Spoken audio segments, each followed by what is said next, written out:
എല്ലാവർക്കും നമസ്കാരം. എല്ലാവരും സുഖമായിരിക്കുന്നു എന്ന് കരുതുന്നു. സാമ്പാറില്ലാതെ എന്ത് ഓണസദ്യ അല്ലേ? ഓണമൊക്കെ ഇങ്ങ് അടുത്ത് വരാറായല്ലേ? അപ്പോൾ സാമ്പാർ പൊടിയൊക്കെ നമുക്കിതാ നേരത്തെ തന്നെ തയ്യാറാക്കി വയ്ക്കാം. അപ്പോൾ ഇന്നിതാ തയ്യാറാക്കുന്നത് നല്ല ശുദ്ധമായിട്ടുള്ള സാമ്പാർ പൊടിയാണ്. അതിന് വേണ്ടിയിട്ട് ഞാൻ എന്താ കുറച്ച് സാധനങ്ങളൊക്കെ എടുത്ത് വെച്ചിട്ടുണ്ട്. ഒരുപാട് സാധനങ്ങളുടെ ഒന്നും ആവശ്യമില്ല. നമ്മുടെ വീട്ടിലുണ്ടാവുന്ന കുറച്ച് സാധനങ്ങളൊക്കെ വെച്ചിട്ട് തന്നെ വളരെ നല്ലൊരു സാമ്പാർ പൊടി നമുക്ക് തയ്യാറാക്കാം. അപ്പോൾ അതിന് വേണ്ടിയിട്ട് ഞാനൊരു ചീനച്ചട്ടി ആദ്യം വെച്ചിട്ടുണ്ട്. ചീനച്ചട്ടി നന്നായിട്ട് ചൂടായി വന്നതിന് ശേഷം നമ്മൾ ആദ്യം ഇതിനകത്തേക്ക് ചേർത്ത് കൊടുക്കേണ്ടത് മല്ലിയാണ്. അപ്പം മുഴുവൻ മല്ലിയാണ് കേട്ടോ ഇതിന് വേണ്ടിയിട്ട് ചേർത്ത് കൊടുക്കേണ്ടത്. മല്ലിപ്പൊടി ഒന്നും എടുക്കരുത്. ഇങ്ങനെ തന്നെ തയ്യാറാക്കി നോക്കുക. നല്ല സാമ്പാർ നമുക്ക് തയ്യാറാക്കാം ഈ ഓണത്തിന്. എന്നിട്ടിതാ നന്നായിട്ടൊന്ന് ഇളക്കി യോജിപ്പിച്ച് കൊടുക്കുക. അപ്പോൾ ഇതിൻ്റെ പാകം എന്ന് പറയുന്നത് നല്ലോണം പൊട്ടി വരുന്നത്. അപ്പോൾ മല്ലി കടയിൽ നിന്ന് വാങ്ങിക്കുമ്പം നന്നായിട്ടൊന്ന് കഴുകിയിട്ട് ഉണക്കി എടുത്ത് വയ്ക്കണം കേട്ടോ. എന്നിട്ട് വേണം നമ്മൾ തയ്യാറാക്കാൻ. പ്രത്യേകിച്ച് മല്ലിയുടെ അകത്ത് ധാരാളം പൊടികളും അഴുക്കും ഒക്കെ ഉണ്ടാവും. എന്നിട്ടിതാ ഇതുപോലെ ഒന്ന് ഇളക്കി യോജിപ്പിച്ച് കൊടുക്കുക. തീ അല്പം കൂട്ടി വെച്ചിട്ട് തന്നെ ചെയ്തു. ഫസ്റ്റ് ചെയ്യുമ്പം ഓരോന്നായിട്ടാണ് കേട്ടോ ഞാൻ വറുത്തെടുക്കുന്നത്. കാരണം എല്ലാത്തിൻ്റെയും പാകം വ്യത്യസ്തമാണ്. അതുകൊണ്ട് ഞാൻ ഓരോന്നായിട്ടാണ് ചെയ്തെടുക്കുന്നത്. അപ്പോൾ മല്ലി ശരിക്കും നന്നായിട്ട് ചൂടായിട്ട് ഒന്ന് നല്ലോണം പൊട്ടി വന്നിട്ടുണ്ട്. ആ ഒരു പാകത്തിന് എടുത്തില്ല വെച്ചാൽ നമുക്ക് പൊടിക്കുമ്പോൾ നല്ല ബുദ്ധിമുട്ടായിരിക്കും. ഇങ്ങനെ ചതഞ്ഞ പോലെ വരും. അതുകൊണ്ട് മല്ലി വറുക്കുമ്പോൾ മാത്രമേ കുറച്ചൊരു ബുദ്ധിമുട്ടുള്ളൂ. മല്ലിയുടെ പാകം കറക്റ്റായിട്ട് നോക്കുക. നന്നായിട്ട് പൊട്ടി വരും. മല്ലി കറക്റ്റ് പാകമായിട്ടുണ്ട്. ഞാനത് കോരി മാറ്റിയിട്ടുണ്ട്. ഇനി വറ്റൽമുളകാണ് കേട്ടോ വറുത്തെടുക്കേണ്ടത്. ഞാനൊരു 6 എണ്ണം എടുത്തിട്ടുണ്ട് വറ്റൽമുളക്. അപ്പോൾ ഓരോ അളവനുസരിച്ച് കൂട്ടിയെടുക്കണം കേട്ടോ. അപ്പോൾ ഞാൻ എടുത്തിരിക്കുന്നത് ഒരു 6 ടേബിൾ സ്പൂൺ മല്ലിയാണ്. അപ്പോൾ അതനുസരിച്ചാണ് ഞാൻ മുളക് എടുത്തിരിക്കുന്നത്. പിന്നെ പല മുളകിനും പല എരിവൊക്കെ ആയിരിക്കും. അപ്പോൾ അതനുസരിച്ചിട്ടൊക്കെ നിങ്ങൾ മുളകെടുക്കുക. പിന്നെ മുളക് പെട്ടെന്ന് വറുത്തെടുക്കാൻ പറ്റും കേട്ടോ. അതുകൊണ്ട് ഇപ്പം നമ്മൾ മല്ലി വറുത്തപ്പോൾ തീ നന്നായിട്ട് കൂട്ടിയാണ് വെച്ചത്. അപ്പോൾ തീ നന്നായിട്ട് കുറച്ച് വെച്ചിട്ട് വേണം ഈ മുളക് വറുത്തെടുക്കാൻ.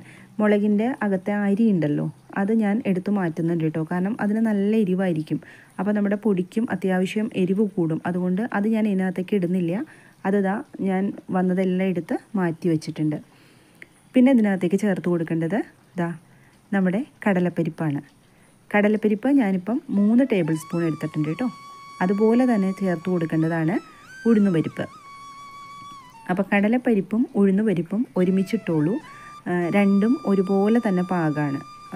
അത് ഒരേപോലെ തന്നെ കിട്ടും. അതുകൊണ്ട് ഇത് സെപ്പറേറ്റ് ചെയ്തിട്ട് നമുക്ക് വറുത്തെടുക്കേണ്ട ആവശ്യമില്ല. ഇതിൻ്റെ കളറും നല്ലൊരു ഗോൾഡൻ കളർ ഉണ്ടല്ലോ, ആ ഒരു കളറിലേക്ക് വരുന്നത് വരെ നമ്മൾ നന്നായിട്ട് വറുത്തെടുക്കുക. ഇങ്ങനെ സാമ്പാർ പൊടി തയ്യാറാക്കി കഴിഞ്ഞാൽ ഒരു പ്രത്യേക ടേസ്റ്റ് തന്നെയാണ് കേട്ടോ. പിന്നെ നമ്മളിതെല്ലാം കഴുകി ഉണക്കിയാണല്ലോ പൊടിച്ചെടുക്കുന്നത്. അതുകൊണ്ട് നമുക്ക് വിശ്വസിച്ച് നമുക്ക് സാമ്പാറും തയ്യാറാക്കാം. വാങ്ങിക്കുന്ന പൊടികൾ നല്ലതല്ല ഞാൻ പറയണത്. എങ്കിലും നമുക്കൊരു നല്ലൊരു സാറ്റിസ്ഫാക്ഷൻ ആയിരിക്കും അല്ലേ? നമ്മുടെ കൺമുമ്പിൽ തന്നെ അത് കഴുകി ഉണക്കിയൊക്കെ എടുക്കുമ്പോൾ തന്നെ നമുക്ക് നല്ലൊരു തൃപ്തിയായിരിക്കും. ഇപ്പോൾ ഈ ഒരു പാകമായിട്ട് കിട്ടിയിട്ടുണ്ട് കേട്ടോ. ഇതാണ് ഇതിൻ്റെ കറക്റ്റ് പാകം. ഒരുപാട് കരിഞ്ഞു പോണ പോലെ എടുക്കരുത്. ഇപ്പോൾ ഞാൻ തീ ഒന്നും കൂടെ കുറച്ച് വെച്ചിട്ടുണ്ട് കേട്ടോ. കാരണം ഈ ചട്ടി നമ്മൾ ഓരോന്ന് വറുത്തെടുക്കുമ്പോഴും നന്നായിട്ട് ചൂടായി വരും. അതനുസരിച്ച് നമ്മൾ തീ ഒന്ന് അഡ്ജസ്റ്റ് ചെയ്ത് കൊടുക്കണം. നന്നായിട്ട് ചൂടായി വന്നു കഴിഞ്ഞാൽ ഇതൊക്കെ പെട്ടെന്നൊന്ന് കരിഞ്ഞു പോവും. അതൊന്ന് ശ്രദ്ധിക്കണം. പിന്നെ ഇട്ട് കൊടുത്തത് കുറച്ച് ഉലുവയാണ്. അപ്പോൾ ഉലുവ പെട്ടെന്ന് നമുക്ക് വറുത്തെടുക്കാൻ പറ്റും കേട്ടോ. അറിയാമല്ലോ, ഉലുവ ഇട്ട് ഒരു 2-3 സെക്കൻഡിനുള്ളിൽ തന്നെ പെട്ടെന്ന് പൊട്ടുകയും ചെയ്യും. ആ ഒരു കളറ് വരികയും ചെയ്യും. നല്ല മണമാണ് കേട്ടോ ഈ ഉലുവ വറുക്കുമ്പോഴും. മല്ലി മുളകൊന്ന് വറുക്കുമ്പോൾ അത്ര മണം ഉണ്ടാവില്ല. പക്ഷെ നമ്മൾ ഈ ഉലുവ വറുക്കുമ്പം ഒരു പ്രത്യേക മണം തന്നെയാണ്. അപ്പോൾ ഉലുവയൊക്കെ അത്യാവശ്യം നന്നായിട്ട് തന്നെ ചേർത്ത് കൊടുക്കണം കേട്ടോ. അപ്പോഴാണ് നമ്മുടെ സാമ്പാറിനും നല്ല ടേസ്റ്റ് കിട്ടുള്ളൂ. പിന്നെ അത് മാത്രമല്ല നല്ല കൊഴുപ്പ് കിട്ടുമല്ലോ. ഈ ഉലുവ ചേർക്കുന്നത്, പൊടിയിലേക്ക് ചേർക്കുന്നത് കൊണ്ട് നമുക്ക് നല്ല കൊഴുത്ത സാമ്പാർ കിട്ടും, കുറുകിയിരിക്കുന്ന സാമ്പാർ. അപ്പോൾ ഇതിന് കറക്റ്റ് ഒരു ഗോൾഡൻ കളർ വന്നിട്ടുണ്ട്. ഇതാണ് കേട്ടോ ഇതിൻ്റെ പാകം. ഇത്രയും മതി. അപ്പോൾ തീ കുറച്ച് വെച്ചിട്ട് വേണം ഇത് ചെയ്യാനായിട്ട്.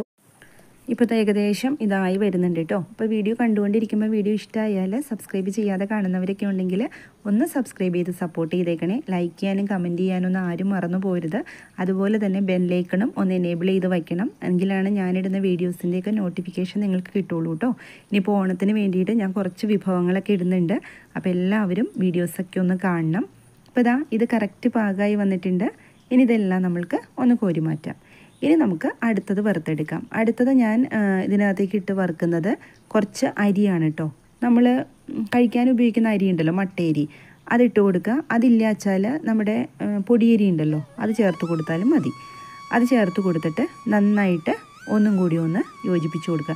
ഇതിപ്പോൾ ഞാൻ അധികം എടുത്തിട്ടില്ല കേട്ടോ, 1 ടേബിൾ സ്പൂണേ ഞാൻ അരി എടുത്തിട്ടുള്ളൂ. അത്രേ ആവശ്യമുള്ളൂ അരിയുടെ. ഈ അരിയൊക്കെ ചേർത്ത് നമ്മൾ ഈ സാമ്പാർ പൊടി തയ്യാറാക്കി കഴിയുമ്പോൾ തന്നെ നല്ല ടേസ്റ്റും അതുപോലെ തന്നെ നമ്മുടെ സാമ്പാറിനൊക്കെ നല്ലൊരു മണമാണ് കേട്ടോ. ഇതിൻ്റെ പാകം എന്ന് പറയുന്നത് നമ്മുടെ അരി വറുക്കൂലേ, നമ്മൾ അരി വറുത്തൊക്കെ പണ്ട് കഴിക്കില്ലായിരുന്നു, നമ്മൾ കട്ടൻ ചായയൊക്കെ കൂട്ടി, ആ ഒരു പാകമാണ്. അങ്ങനെയാണ് ഞാൻ പറയുന്നത്. ഇങ്ങനെ പൊരി പോലെ വരുമല്ലോ, ആ ഒരു പാകമായിട്ട് എടുക്കണം. അത് നമുക്ക് പെട്ടെന്ന് എടുക്കാൻ പറ്റും. ഒന്നിട്ടിപ്പോൾ നല്ല ചട്ടി നന്നായിട്ട് ചൂടായി ഇരിക്കുകയാണ്. അപ്പോൾ നമ്മളൊരു 2 മിനിറ്റ് പോലും വേണ്ട കേട്ടോ, പെട്ടെന്ന് നമ്മുടെ അരി പൊട്ടി വരും. അപ്പം ഞാൻ അതും കൂടി ഒന്ന് കോരി മാറ്റിയിട്ടുണ്ട്. ഇനി നമ്മൾ ഇതിനകത്തേക്ക് ചേർത്ത് കൊടുക്കേണ്ടത് കുറച്ച് വെളിച്ചെണ്ണയാണ്. ഇപ്പോൾ ഞാനൊരു 3/4 ടേബിൾ സ്പൂൺ വെളിച്ചെണ്ണ ചേർത്ത് കൊടുത്തിട്ടുണ്ട്. അതെന്തിനാണെന്നറിയോ, നമുക്ക് കായം ഒന്ന് വറുത്തെടുക്കണം. അപ്പോൾ കായം വറുക്കണമെങ്കിൽ കുറച്ച് വെളിച്ചെണ്ണ ചേർത്തിട്ട് വേണം വറുത്തെടുക്കാനായിട്ട്.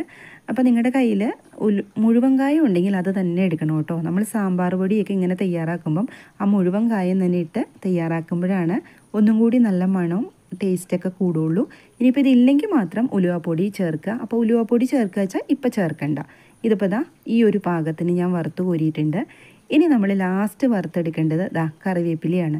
കറിവേപ്പില നല്ലോണം ചേർത്ത് കൊടുത്തോളൂ കേട്ടോ. എത്ര ചേർത്ത് കൊടുത്താലും അത്ര ടേസ്റ്റാണ് വരിക. അപ്പോൾ കറിവേപ്പില ഞാൻ നന്നായിട്ട് കഴുകിയിട്ട് കുറച്ച് നേരം എടുത്ത് വച്ചിരുന്നു. എന്നിട്ട് നന്നായിട്ട് ആ വെള്ളമൊക്കെ ഒന്ന് കളഞ്ഞിട്ടാണ് എടുത്തിരിക്കുന്നത്. അപ്പോൾ ഇത് വറുത്തെടുക്കാനും വലിയ ബുദ്ധിമുട്ടുണ്ടാവില്ല. കാരണം എന്താ വെച്ചാൽ നമ്മൾ കുറച്ച് വെളിച്ചെണ്ണ ചേർത്ത് കൊടുത്തിട്ടാണല്ലോ കായം വറുത്തെടുത്തത്. അപ്പോൾ ആ ഒരു എണ്ണമയം നമ്മുടെ ചട്ടിയിലുണ്ടാവും. ഇതിപ്പം ഇലയാണല്ലോ, അതുകൊണ്ട് നല്ലതാണ്, ഈസി ആയിട്ട് നമുക്കത് വറുത്തെടുക്കാൻ പറ്റും. ഇനി വെളിച്ചെണ്ണയൊന്നും ചേർത്ത് കൊടുക്കണ്ട കേട്ടോ. നമ്മൾ ആ കായം വറുത്ത വെളിച്ചെണ്ണയിൽ ലേശം ഉണ്ടാവും നമ്മുടെ ചട്ടിക്കകത്ത്, അതിൽ തന്നെ വറുത്തെടുത്താൽ മതി. വറുത്തെടുക്കുമ്പോൾ ഇതുപോലെ നല്ല കിലുകിലാന്നിരിക്കണം. ആ ഒരു പാകത്തിനായിരിക്കണം വറുത്തെടുക്കേണ്ടത്. നമുക്കതിങ്ങനെ ഇട്ട് കഴിയുമ്പോൾ അറിയാൻ പറ്റും, നല്ലൊരു ക്രിസ്പി ആയിട്ട് നമ്മുടെ ആ ഒരു ഇല കിട്ടും. ആ ഒരു സമയത്ത് അതും കൂടി ഒന്ന് വറുത്ത് കോരി മാറ്റുക. ഇപ്പം നമ്മുടെ സാമ്പാർ പൊടിക്കുള്ള എല്ലാ ഐറ്റംസും വറുത്തെടുത്തിട്ടുണ്ട്. ഇത്രയാണ് നമ്മുടെ സാമ്പാർ പൊടിക്ക് വേണ്ടത്. ഇത്രയും മാത്രമല്ല, ഇനിയും ഒരു കാര്യം കൂടി ഉണ്ട് കേട്ടോ, അതും കൂടെ ചേർത്ത് കൊടുക്കണം. നമ്മളത് ചേർത്ത് കൊടുത്തിട്ടില്ല. ഇപ്പോൾ ഇത്രയും ഐറ്റംസ് ഞാനൊന്ന് ആറാനായിട്ട് വെച്ചിട്ടുണ്ട്. എന്നുവെച്ചാൽ നല്ല ചൂടാണല്ലോ, അപ്പോൾ നന്നായിട്ട് ആറിയതിന് ശേഷം വേണം നമുക്ക് ഇതൊന്ന് പൊടിച്ചെടുക്കാനായിട്ട്.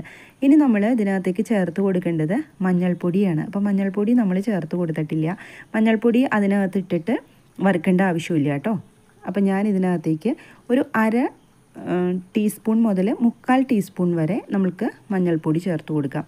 അപ്പോൾ മഞ്ഞൾപ്പൊടിയും നമ്മൾ വീട്ടിൽ തന്നെ ഉണ്ട് കേട്ടോ മഞ്ഞൾ. അപ്പോൾ അത് നമ്മൾ കഴുകി പുഴുങ്ങി ഉണക്കി പൊടിച്ചതാണ്, അതും ശുദ്ധമായിട്ടുള്ളത് തന്നെയാണ്. അപ്പോൾ അതും ചേർത്ത് കൊടുത്തിട്ടുണ്ട്. ഇനി ഇത് കുറച്ച് നേരം വേണം കേട്ടോ, ഇതൊന്ന് നന്നായിട്ട് ആറണം, അല്ലാതെ നമ്മുടെ മിക്സിയിലിട്ട് പൊടിക്കരുത്. ഇപ്പോൾ ഞാൻ മിക്സിയിലിട്ടത് പൊടിച്ചു കൊണ്ടുവന്നിട്ടുണ്ട്. നന്നായിട്ട് പൊടിച്ചു കൊടുക്കണം കേട്ടോ. നമ്മളിത് ശരിക്കും വറുത്തെടുത്തുകൊണ്ട് യാതൊരു ബുദ്ധിമുട്ടും ഉണ്ടാവില്ല. നന്നായിട്ട് പെട്ടെന്ന് തന്നെ നമുക്ക് പൊടിച്ചെടുക്കാൻ പറ്റും. ഇനി ഇതുപോലത്തെ ഒരു പാത്രത്തിനകത്തേക്ക് മാറ്റുക. വായു ഒന്നും അധികം കിടക്കാത്ത നല്ല ടൈറ്റായിട്ട് നമ്മൾ അടച്ചു വയ്ക്കാൻ പറ്റിയൊരു പാത്രം എടുത്തിട്ട് അതിനകത്തേക്ക് ഇട്ട് വയ്ക്കുക. എത്ര നാൾ വേണമെങ്കിലും ഇത് കേടുകൂടാതെ ഇരുന്നോളും.